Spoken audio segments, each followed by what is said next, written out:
Halo Sobat Mido, selamat datang di podcast Kantor Imigrasi Kelas 1 Khusus TPI Surabaya. Dan bersama saya, Sophia Trianing Indarti, dan kali ini saya sudah kedatangan tamu yang sangat spesial, yaitu Bapak Dedi Khairi Rizen. Gimana Bapak, kabarnya Bapak? Alhamdulillah baik. Alhamdulillah baik, iya. Dan Bapak Khairi Rizen ini ternyata sudah cukup lama ya kantor imigrasi ya? Alhamdulillah. Sudah bekerja lama gitu ya? 22 tahun. Lama juga ya, dan pengalamannya kalau saya melihat di biografinya ini sudah cukup banyak ya. Pertama pernah menjadi Kasubsi Informasi dan Sarana Komunikasi di kantor imigrasi kelas 3 non TPI Pamekasan. Kemudian menjadi Kasubsi Perizinan pada kantor imigrasi kelas 1 non TPI Jakarta Pusat. Pernah juga menjadi Kasubsi Status Kim kantor imigrasi kelas 1 TPI Tanjung Perak, dan yang terakhir menjadi analis keimigrasian ahli madya pada kantor imigrasi kelas 1 TPI Surabaya. Betul ya Pak ya? Dan sekarang di bidang Inteldakim ya? Ya. Dan saya juga melihat ada Pak Dedi ini ternyata cukup produktif. Pernah menulis sebuah buku yang berjudul Tindak Pidana Keimigrasian di Indonesia. Betul ya? Iya. Dan buku pertama ya? Semoga ada Oh ada selanjutnya ya? Ada. Oh ada ya. Berarti saya belum update ya ternyata ya. Bisa nanti selanjutnya saya membacanya. Oke. Baik. Sobat Mido, kali ini kayaknya tepat sekali ya menghadirkan Bapak Dedi ini pada acara pada podcast kali ini kita pembahasannya tentang pengawasan keimigrasian.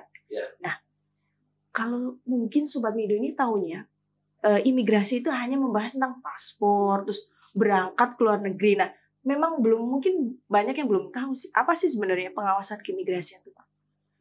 Pengawasan keimigrasian itu merupakan bagian dari kegiatan yang diamanatkan oleh undang-undang sebenarnya untuk mengawasi, ya kan, proses baik itu tadi yang disebutkan paspor misalkan, dari mulai proses pengajuannya seperti apa, ya kan, kemudian paspor itu dipergunakannya seperti apa, itu ada dalam pengawasan di bidang intelijen dan pendidikan keimigrasian, terkait juga dengan warga negara asing yang melakukan kegiatan dari sejak dia pertama kali datang ke Indonesia atau masuk ke wilayah Republik Indonesia, kemudian dia berkegiatan di wilayah Republik Indonesia maupun meninggalkan wilayah Republik Indonesia, dia itu di dalam pengawasan imigrasi. Jadi pengawasannya itu artinya tidak ngintil ya. Kalau wah ngintil enggak. Saya pikir itu kayak CCTV gitu Pak, 24 jam kemana aja WNA atau WNI, iya nanti akan terpantau gitu. Enggak ya 24 jam gitu. Tidak seperti itu, tapi kita lebih pengawasannya itu melalui pengawasan administratif, pengawasan lapangan, coba random. Namun kita tetap mengedepankan sisi humanis. Jadi enggak harus yang diikutin, sebenarnya enggak. Kita memakai metode-metode ya kan yang kira-kira orang asing itu harus tetap punya rasa nyaman di wilayah Republik Indonesia. Enggak kesannya diawasin, dilihatin, lu ngapain kegiatannya, enggak kayak gitu ya. Sampai seperti itu. Ya. Tapi tetap gitu loh. Kita secara berkelanjutan kita memanfaatkan jejaring. Ada jejaring di kewilayahan. Jadi mulai dari kabupaten kota ya, kecamatan maupun desa, kita punya jejaring. Itu dijaring tim pengawas orang asing. Jadi setiap aparatur sipil negara, ya kan, baik itu yang mempunyai tusinya adalah berkaitan langsung dengan warga negara asing ataupun yang tidak bersentuhan secara langsung. Mereka mempunyai kewajiban, ya kan, untuk memberikan laporan atau ikut mengawasi. Nah, sekarang itu bukan hanya sekedar dari instansi terkait, namun kita berharap ada peran serta masyarakat. Jadi ada peran masyarakat yang bisa ikut, ya kan, melakukan pengawasan orang asing. Jadi apabila mendapatkan orang asing yang melakukan yang kira-kira kegiatannya itu melanggar baik itu hukum, etika, ya kan, yang berlaku di wilayah Republik Indonesia, atau khususnya di wilayah kerja kantor imigrasi kelas 1 TPI Surabaya, itu bisa langsung menghubungi kami. Oh gitu. Jadi gini Pak, menarik gini. Berarti misalnya gini, saya punya tetangga saya itu misalnya WNA akan melakukan kegaduhan atau tindakan kriminal lah misalnya kayak gitu. Berarti saya boleh dong melaporkan ke kantor imigrasi, atau saya harus ke kantor polisi dulu, atau bisa langsung ke imigrasinya? Sebenarnya apabila itu menyangkut tindak pidana secara umum, ya kan, itu udah ada kan ranahnya kepolisian, ya kan? Atau ranahnya dari misalkan dari kecamatan lah dulu, mereka memberikan teguran misalkan itu tingkahnya etika asusila. Nah, namun patut kita sadarin bahwa di kewilayahan mereka udah punya 3 pilar, misalkan ada dari kecamatan atau kepala desa, ada polisi juga yang seperti desa kan, ada Babinsa, ada Babin kalau mereka di TNI. Babinsa di TNI, Babin di kepolisian, mereka bisa berkoordinasi. Akhirnya mereka bisa memberikan info kepada kami dan kami akan turun tangan juga untuk menyelesaikan. Kita lihatin seperti apa, gitu kan? Apakah benar yang dilakukan melanggar secara etik? Apabila ini lebih cenderung harus diselesaikan secara pidana, misalkan ada tadi pelanggaran pidana, misalkan secara umum, ya kita akan serahkan ke polisi dulu. Ntar setelah selesai, polisi bisa melaporkan kepada kami, kita akan tindak. Upaya terakhirnya adalah pendeportasian. Oh, dipulangkan gitu ya? Ya, dipulangkan. Oke, menarik sekali ini. Begini ya Pak, kebanyakan kita ini nggak mungkin kan kantor imigrasi itu mengawasi seluruh WNA atau WNI yang melakukan pelayanan keimigrasian atau di wilayah atau di seluruh Indonesia. Kantor imigrasi kan mesti nggak mungkin kan mengawasi semuanya gitu. Maksudnya untuk kantor imigrasi Surabaya sendiri ada di mana aja Pak? Wilayah kerja kantor imigrasi Surabaya itu lumayan luas ya sebenarnya. Kita membawahi atau diberikan kewenangan untuk wilayah Kabupaten Kota Mojokerto, Kabupaten Sidoarjo, dan sebagian kota Surabaya. Ini lumayan luas juga. Iya, luas. Karena kan Jawa Timur termasuk yang padat ya. Iya. Apalagi ini habis COVID ya. Habis COVID kan WNA banyak masuk. Terus orang Indonesia juga banyak yang sekarang kalau nenek-nenek pada umroh ya. Iya, itu banyak yang umroh juga ya. Betul. Jadi sebenarnya kalau di kita itu berharapnya sekarang adalah peran serta masyarakat. Gitu kan. Apalah arti daya kami, gitu kan, kantor imigrasi kita sudah mencoba menguatkan seperti tadi disampaikan oleh Mbak Sofi, bahwa wilayah kerja yang sedemikian luas ini di kami ini hanya ada 30 orang, Mbak. Hah? 30 orang? Ya, ngawasin satu orang pesawat yang masuk ke Indonesia misalnya ada 3.000. Sudah berapa ya? Iya. Sehari udah berapa? Itu hanya 30 orang? Ya. Bisa itu Pak? Sendiri? Ya. Enggak ya? Tadi sama lainnya ya? Kita peran serta instansi samping, ya kan, yang punya kewilayahan, koordinasi, kerjasama yang baik, gitu kan. Andai kata kita hanya punya 2 tangan, tapi dengan rekan-rekan yang lain kita lebih banyak tangan nih, dan banyak mata, dan banyak kuping untuk melihat dan mendengar. Asik, gitu. Nah, tapi kita harapkan lagi peran serta masyarakat. Saya berterima kasih diundang di podcast ini. Ini sebagai bentuk sosialisasi kepada masyarakat bahwa peran sertanya, gitu loh. Kalau bicara pada elit ya kan, imigrasi memanggil. Asik, ya. Imigrasi mendengar. Nah, ini imigrasi memanggil. Agar peran serta masyarakat, gitu. Apabila mereka mendapatkan yang hal-hal yang terkait keberadaan orang asing, mereka dapat dilaporkan. Karena ada kewajiban juga sebenarnya bagi setiap orang yang memberikan penginapan bagi orang asing itu, jadi harus segera melaporkan kepada imigrasi. Gitu. Karena kalau tidak, maka warga negara Indonesia, gitu kan, atau masyarakat Indonesia yang memberikan penginapan mereka tidak melaporkan, maka ada ketentuannya terhadap mereka. Gitu. Ada pelanggaran yang dilakukan gitu kalau mereka tidak melaporkan. Nah, ini juga kan kita berharap peran serta ini bisa memberikan trigger dari masyarakat ya. Tuh.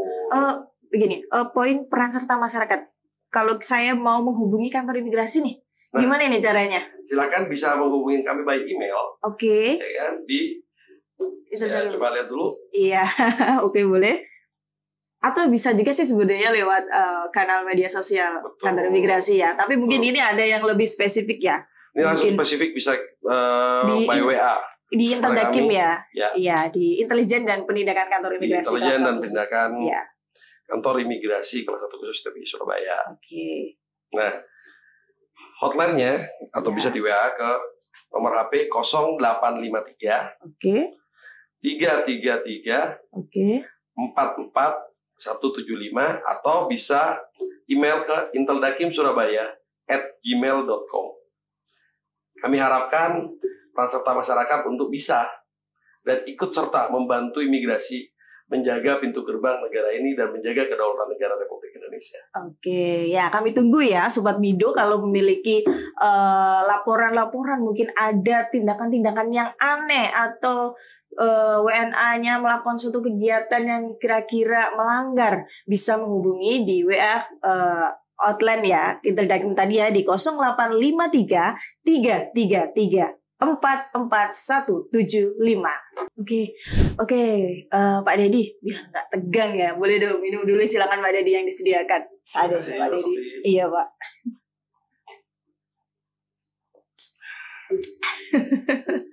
Biar nggak tegang Pak Dedi. Iya. Oke, kita lanjutkan ya Pak Dedi ya. Tadi kita sudah membahas tentang peran serta masyarakat yang sangat dibutuhkan oleh kantor imigrasi. Nah, kalau sudah misalnya nih sudah ketemu ya, imigrasi sudah menindaklanjuti laporan dari masyarakat. Terus selanjutnya apa yang dilakukan kantor imigrasi? Misalnya sudah ketemu nih orangnya telah melakukan pelanggaran, yang dilakukan kantor imigrasi selanjutnya apa? Kantor imigrasi akan melakukan pemanggilan kepada yang bersangkutan warga negara asing ini untuk datang memberikan keterangan dan klarifikasi di kantor imigrasi. Namun kemudian apabila yang bersangkutan tidak kooperatif, maka mungkin akan ada upaya paksa. Tapi rata-rata mereka juga lebih kooperatif lah. Saat kita panggil mereka datang, gitu kan, untuk memberikan klarifikasi terkait dengan laporan masyarakat. Jadi kita harus mengerti juga seperti apa. Apakah laporan itu dapat dibenarkan atau kemudian mungkin itu menjadi fitnah atau hoax. Gitu kan. Nah, menarik gitu. Tadi sempat disinggung tentang kalau ada misalnya WNA yang melakukan pelanggaran terus pernah sampai dideportasi. Nah, selain deportasi mungkin ada lagi nggak sih sanksinya? Banyak. Jadi menurut peraturan perundang-undangan itu warga negara asing, ya, yang mereka melakukan pelanggaran, baik itu pelanggaran administratif maupun pelanggaran pidana. Bagi pelanggaran administratif ada beberapa hal. Misalkan mereka akan ada penundaan, mereka akan diberikan, ya kan, surat perintah untuk membayar denda atas pelanggaran yang mereka lakukan. Mereka misalkan melakukan pelanggaran izin tinggal melebihi batasnya diberikan. Oh, apa itu? Overstay? Yes, bukan ya? Overstay. Yeah. Ya. Namun kemudian apabila pelanggarannya itu bersifat pidana atau berdasarkan ketentuan imigrasi yang dianggap sebagai tindak pidana, maka yang bersangkutan dapat kita bawa ke pengadilan, proses. Sampai ke penjara? Bisa. Kita pro justisiakan, betul. Nah itu nanti gimana? Kalau misalnya dia lama di Indonesia, misalnya kasus-kasus yang berat-berat kayak narkoba kayak gitu, itu lama ya Pak itu. Nanti statusnya dia kayak dokumen perjalanan kayak gitu? Nah, ini dua hal yang berbeda ya. Tapi misalkan mereka itu di dalam penjara, artinya mereka lagi menjalani proses pemidanaannya, gitu kan? Maka izin tinggalnya itu dianggap sudah di stop dan berakhir. Artinya, maka kita akan lihat nih yang bersangkutan nih, mereka masih memiliki izin tinggal kah, ya kan? Atau masa berlaku dokumennya mungkin udah habis. Tadi kan banyak pidana yang dilakukan ya. Misalkan seperti tadi pidana umum yang dilakukan, bukan pidana imigrasi tapi ya, pidana umum yang dilakukan, misalkan narkoba, ya kan, kekerasan, pencurian dan lain-lain. Maka ujung akhirnya saat mereka udah menyelesaikan tindakan pemidanannya itu ya, tindakan mereka udah melakukan penghukumannya itu udah selesai, maka kepada mereka, ya kan, kita akan langsung bawa ke kantor imigrasi maupun ke rumah detensi imigrasi, karena dianggapnya mereka sudah tidak memiliki izin tinggal karena menjalani proses pemidanaan. Nah ini akan juga dideportasi oleh kita. Nah kemudian yang tadi mau saya jelaskan bahwa pemidanan yang dilakukan oleh imigrasi itu rata-rata bagi warga negara asing yang melakukan pelanggaran atau tindakan pidana keimigrasian. Mereka melanggar ketentuan-ketentuan pidana di Undang-Undang Keimigrasian. Oh iya, Undang-Undang Keimigrasian ya. Oh, ada dua. Mereka melanggar ketentuan secara umum yang ditangani langsung oleh penyidik umum atau penyidik Polri, ya kan, maupun tindak pidana khususnya, gitu ya, yang melanggar Undang-Undang Keimigrasian. Nah ini disidik oleh pegawai penyidik pegawai negeri sipil di bidang imigrasi ya. Oke. Menarik nih. Terkait dengan kalau misalnya orang itu sampai dideportasi. Nah, yang bayar siapa ini, Pak? Soalnya ini kan mesti jangan-jangan negara Indonesia yang bayar. Wah, bukan negara ini nanti jadinya. Nah, itu gimana itu Pak Dedi? Gini, terkait dengan pendeportasian, ya kan, terkait dengan pendeportasian baik itu tadi yang melakukan pelanggaran maupun yang melakukan pidana, ya kan, baik itu imigrasi atau umum, saat mereka menyelesaikan, ya kan, pidananya, atau mereka dapat keputusan untuk segera dideportasikan, maka dalam menunggu proses itu biasanya atau secara ketentuan kita akan menghubungi kedutaannya, gitu kan, kita akan menghubungi kedutaannya, warga negara mana nih, dari mana kita akan menghubungi kedutaannya, kita akan sampaikan bahwa ada warga negaranya, ya kan, yang sedang berada di dalam ruang atau rumah detensi keimigrasian. Nah, kemudian kita sampaikan juga bahwa yang bersangkutan menunggu proses untuk pemulangan. Nah, terkait dengan hal tersebut, maka kita akan sampaikan juga mohon kepada kedutaan agar dapat memfasilitasi pemulangan warga negara asing ini ke negaranya. Jadi mereka dong yang ngasih uangnya ya. Karena dari kedutaan mereka akan menghubungi keluarganya yang ada di negaranya. Untuk dibantu proses pemulangannya. Karena kalau itu tidak bisa dibantu, banyak akhirnya mereka bisa terkatung-katung tidak dapat dipulangkan ke negaranya. Iya, berarti clear ya ini ya, untuk masa deportasi ini memang biaya fasilitas semuanya dari pihak yang bersangkutan dan negaranya. Dan untuk imigrasi hanya mengawal gitu ya Pak? Atau bagaimana? Imigrasi mengamankan dan mengawal. Karena yang bersangkutan sudah tidak memiliki izin tinggal lagi di Republik Indonesia, maka ketentuannya mereka harus segera, ya kan, segera untuk diperintahkan untuk meninggalkan wilayah Republik Indonesia. Jadi kita mengawalkan yang tadi saya bilang tadi, tugas imigrasi itu sejak awal mereka masuk sampai mereka meninggalkan wilayah Republik Indonesia. Sampai pulang pun juga dikawal, dipastikan dia tidak tidak berulah ya, Nah, ini menarik sekali. Misalnya gini Pak, orang ini kan sudah dinyatakan misalnya si WNAX ini dia sudah melakukan pelanggaran, sudah istilahnya sudah merugikan Indonesia lah ya. Dia bisa nggak sih? Udah di blacklist aja, nggak usah masuk ke Indonesia lagi untuk kemudian harinya? Bisa nggak? Bisa ya? Bisa. Karena menurut ketentuan bahwa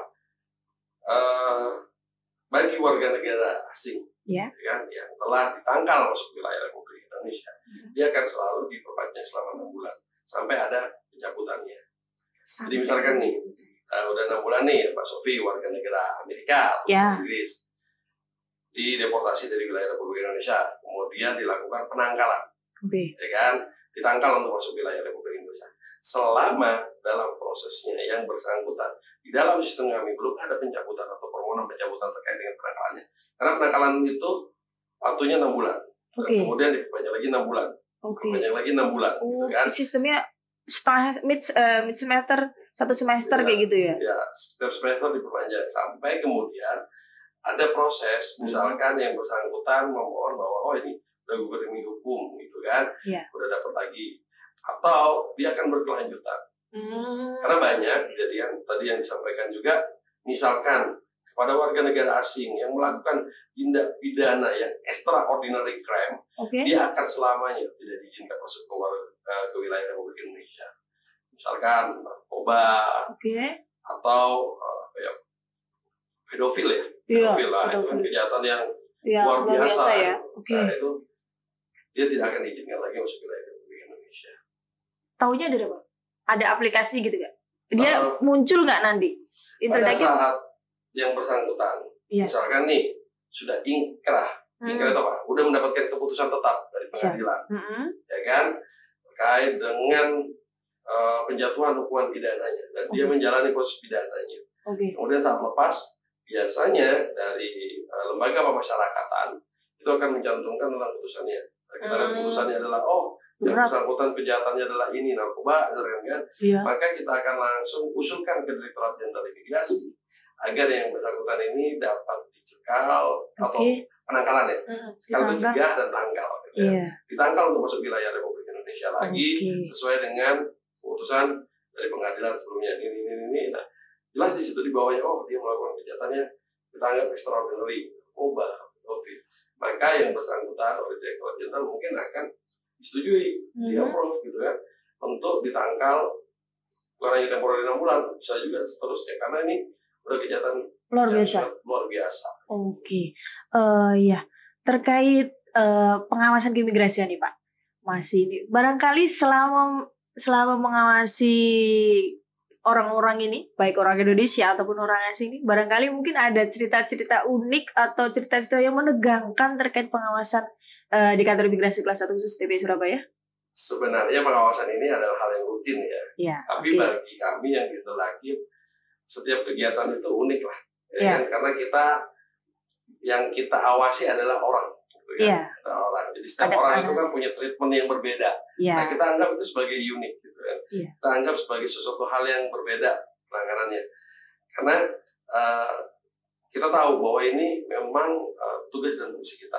Jadi sangat rutin sekali ya. Tapi biar kita nggak rutin, kita lakukan treatment yang berbeda. Misalkan yang kita awasi di restoran, kita mencoba untuk melakukan metode-metode yang berbeda. Ya, misalnya kita datang dulu kan. Mencoba mendapatkan informasi, makan dulu di situ. Itu nyamar gitu ya. Jadi ada misalnya pegawai imigrasi terus pura-pura jadi pelanggan di situ makan gitu, pernah sampai segitu? Ada, sampai kita melakukan hal yang lain gitu. Kayak spy gitu tiba-tiba mengawasi gedung-gedung kayak gitu. Makanya kita sangat itu secara tertutup ya. Tertutup.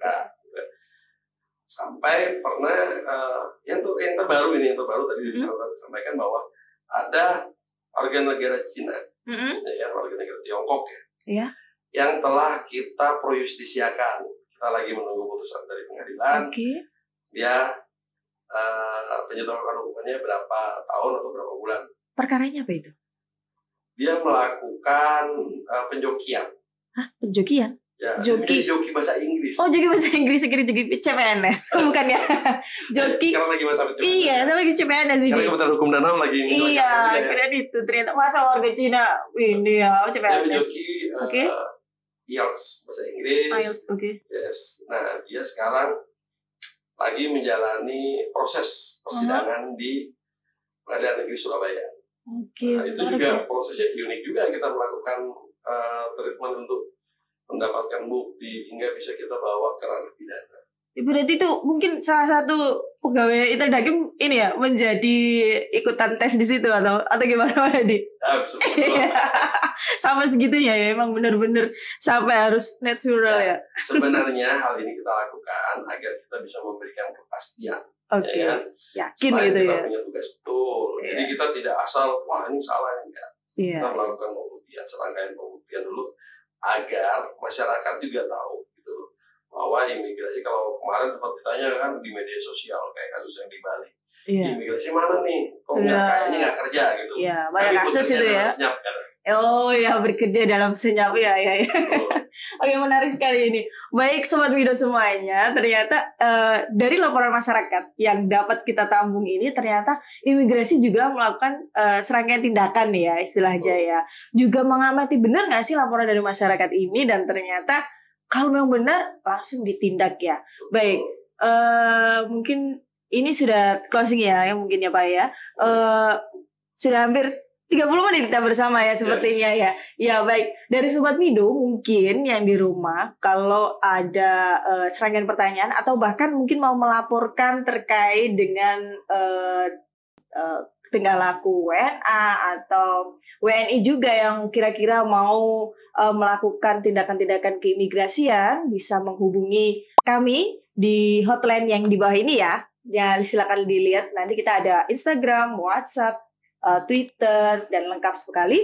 Atau bisa menghubungi langsung di hotline-nya Wasdakim di 0853 3334 4175. Oke, terima kasih Pak Dedi. Terima kasih Pak Sofi. Iya, terima kasih waktunya. Semoga Sobat Mido juga tercerahkan. Ternyata imigrasi tidak hanya membahas tentang paspor, tetapi juga melayani pengawasan keimigrasian bagi warga Indonesia maupun bagi warga negara asing. Oke, terima kasih Sobat Mido. Cukup sekian ya dari kami semua. Semoga tercerahkan. Assalamualaikum warahmatullahi wabarakatuh. Assalamualaikum warahmatullahi wabarakatuh. Minum lagi.